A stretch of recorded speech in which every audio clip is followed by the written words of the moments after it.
Então, as receitas públicas, elas também têm algumas etapas. Ela tem a etapa da previsão, que é a estimativa das receitas a serem arrecadadas. Aqui é a parte inicial, a etapa inicial, onde a Secretaria do Orçamento Federal, ela solicita do MEC, por exemplo, que solicita das unidades orçamentárias, como o FOPA, as suas estimativas, e isso é solicitado de todos os ministérios, todas as unidades, até que consolida qual o Ministério da Economia também, até que se consolida qual vai ser a receita prevista na LOA, né? Tem o lançamento, que é a formalização do direito de crédito, que gera uma obrigação. Vamos ver aqui, por exemplo, o IPTU. Tem o IPTU, quando eles vão gerar o boleto do IPTU, ali eles identificam quem são esses contribuintes, os valores a serem pagos, e isso gera uma obrigatoriedade. A pessoa ela é obrigada a pagar aquele valor do IPTU.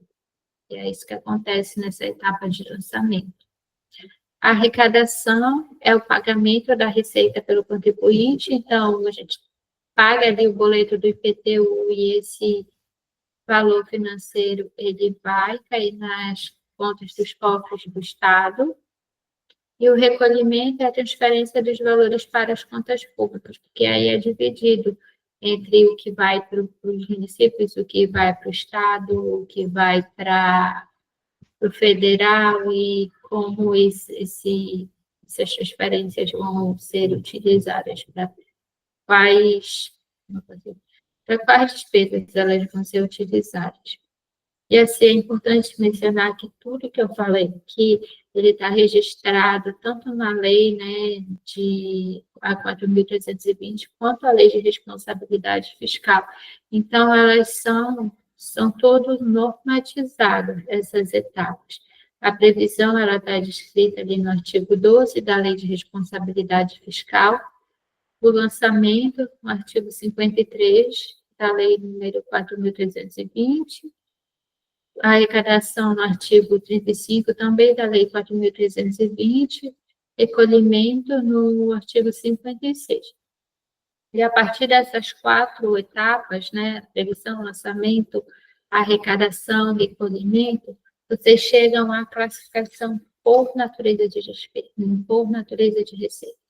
Se vocês, essa classificação por natureza de receita, vocês vão entender daqui a pouquinho, quando eu explicar de uma por uma, mais facilmente, para vocês entenderem.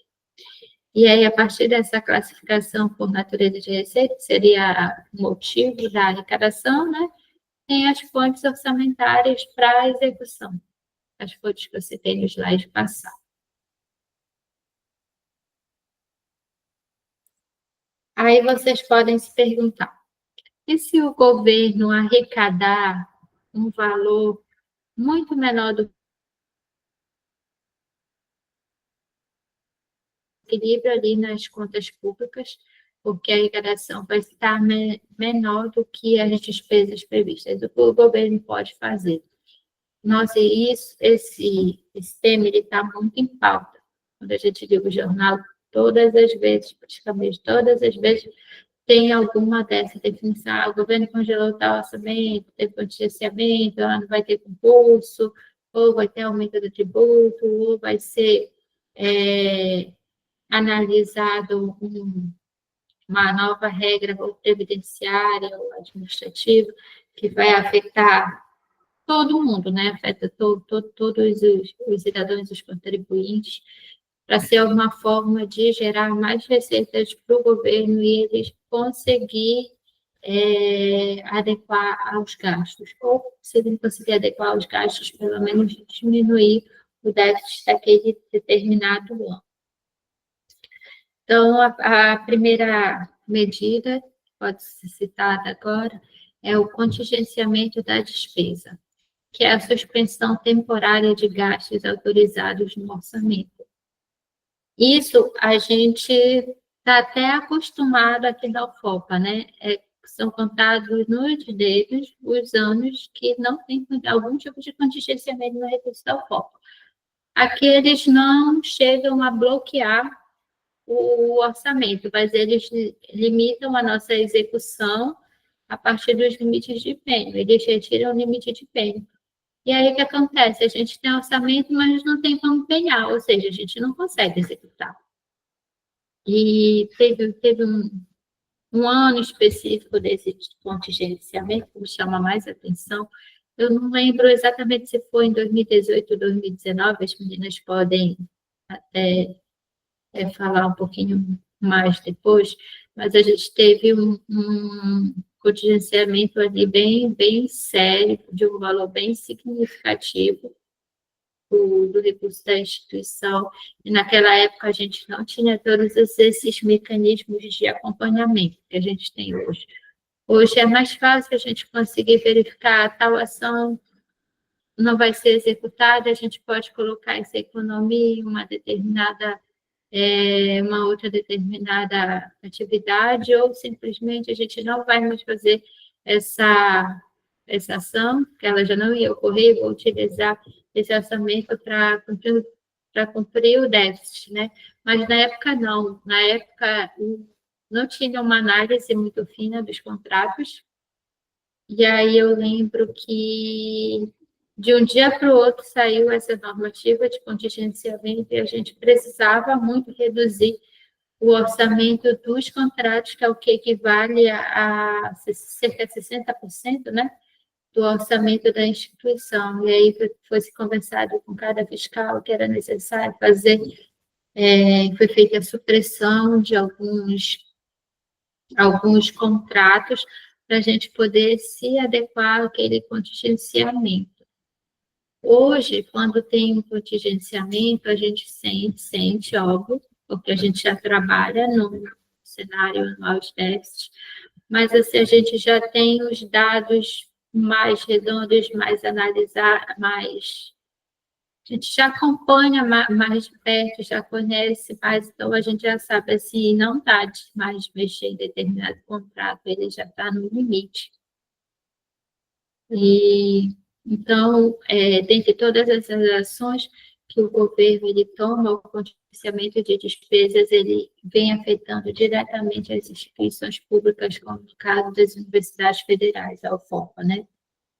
Existe também a reavaliação e revisão orçamentária, que são as estimativas de receita e revisão de despesas. Aqui eles vão verificar se realmente vai ser possível arrecadar aquela receita que eles previram lá no período de elaboração da LOA, e caso essa arrecadação não seja mais possível, eles vão analisar e revisar as despesas também, de modo a cortar gastos. Aí surgem realmente os bloqueios orçamentários, a retirada de orçamento.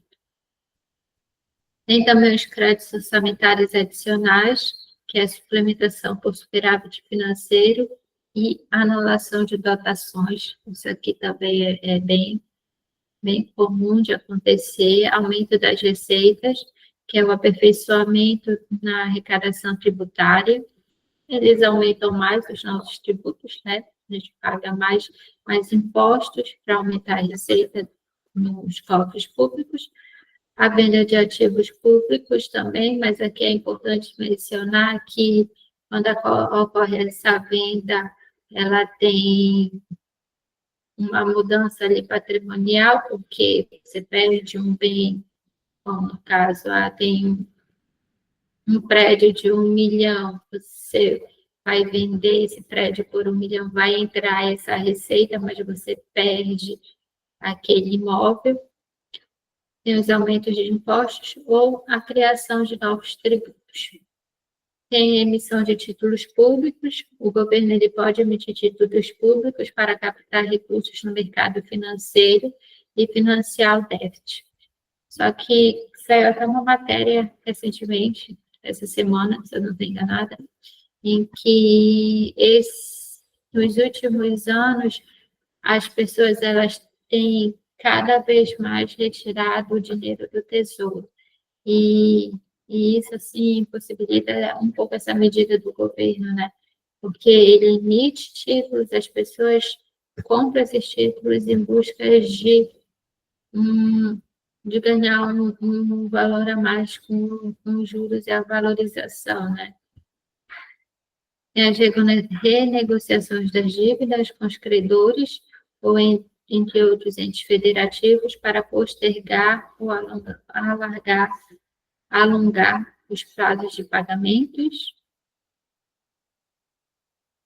redução de subsídios e benefícios fiscais, como a revisão de isenções fiscais e subsídios concedidos a setores econômicos, mas isso gera um desgaste político muito grande quando eles começam a analisar essa redução de subsídios, tanto que para que isso aconteça, o cenário deve estar bem alarmante já.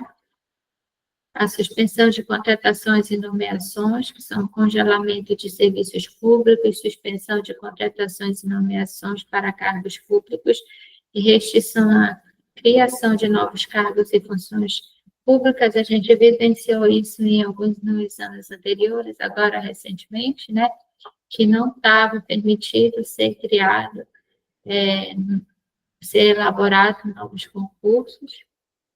A utilização de fundos, o governo ele pode recorrer a recursos de fundos públicos com superávit financeiro, como FGTS, a UFNDE, se permitido por lei.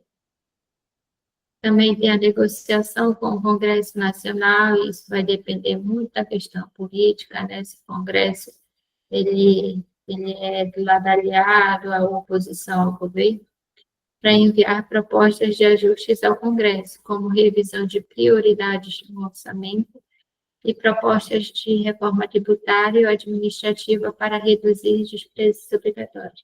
Isso também estava sendo para votação, né? As reformas tributárias, as reformas administrativas, as reformas previdenciárias também. Mas para que isso ocorra, ela precisa de autorização legislativa. E tem restrições por meio da Lei de Responsabilidade Fiscal, que o governo deve adotar medidas preventivas para evitar descontrole fiscal, como o bloqueio de dotações orçamentárias, quando a receita não atinge a meta fiscal, e o controle sobre despesas de pessoal. Então, assim, se vocês analisarem, sempre que tem a notícia de que o governo não está arrecadando o que era esperado, tem um bloqueio orçamentário em alguma pasta, seja no Ministério da Educação, no Ministério do Meio Ambiente, mas em alguma pasta vai ter esse bloqueio, porque eles precisam respeitar essa lei de responsabilidade fiscal. Aqui um exemplo, peguei aqui as notícias referentes, né, essas medidas de quando a arrecadação é inferior às despesas previstas na lei, como o governo bloqueia aqui 1,3 bilhão da educação, isso em 2024, teve contingenciamento orçamentário, déficit público em julho também do ano passado, universidades têm recursos orçamentários ali bloqueados, aí nisso saem as projeções de que algumas universidades elas só vão conseguir, então, executar suas despesas até setembro, mas até um pouco antes. Então, para vocês entenderem que essa discussão é algo que está muito presente no nosso dia a dia, e elas refletem, infelizmente, elas refletem aqui no nosso cenário, inclusive na universidade.